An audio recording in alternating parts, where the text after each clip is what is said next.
Mike, as I heard the abortion yesterday, and it was very clear that he had not thought through the abortion position.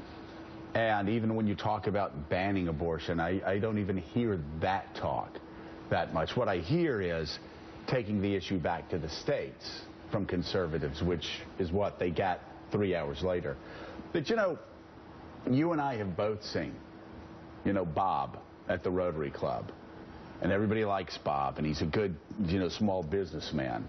And people keep telling Bob over 20 years, Bob, you should run for Congress. Bob, you'd be a...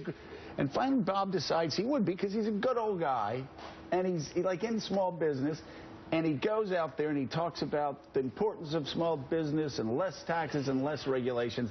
And then they always ask Bob the Rotarian a question.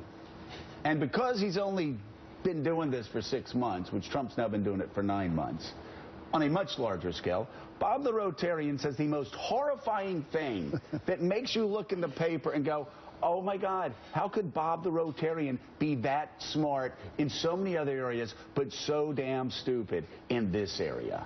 And the reason why is because he's Bob the Rotarian. And he just kind of picked this up as a hobby late in life. You can't pick up golf late in life. Your swing just is going to suck. I'm sorry. Just you can't. You better have started swinging when you were 8 or 9 years old as a golfer. Tennis is hard to pick up late in life. Running for president of the United States, even tougher. Even tougher than if you're Bob the Rotarian in your 50s deciding you're going to Congress. But you haven't actually followed politics closely. And there are always these blind spots, and they always come out. And they came out yesterday for Donald Trump in the most horrible national stage possible for him. Well, let's talk about Bob Trump. Bob Trump decides to run for the presidency of the United States, and he gets out there on a big stage, and he's surrounded by people who have been doing it professionally, politicians, all their entire lives. life. And he cleans their clock. And this adds to his already considerable ego, his already considerable sense of narcissism. Because let me say, Donald Trump is not Bob the Rotarian. Donald Trump, as I think it was Dan Pfeiffer said, he has run both the greatest and the worst presidential campaign in modern American history. Yeah. And it is true. Donald Trump has done things no other politician that we have ever seen can do. So now he's up on the stage. Here's what Dan said. Trump is both one of the best and absolute worst presidential candidates in modern political history. And Donald has done it all in 9 months.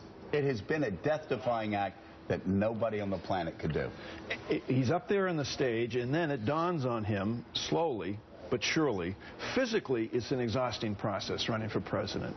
Mentally, it's incredibly taxing. If you are a solo flight, which Donald Trump is, that's his biggest problem. It's doubly troubling. And so, to your point, he's an inch deep on every issue. He threw out that maybe we should give Japan nuclear weapons. Right. A couple of days ago, or maybe during the Chris Matthews thing. He says so many things that are an inch deep that eventually, inevitably, and finally, this week, boom. And again, the biggest problem is it is such an exhausting process, and he is, Mark Halperin, he's a solo act.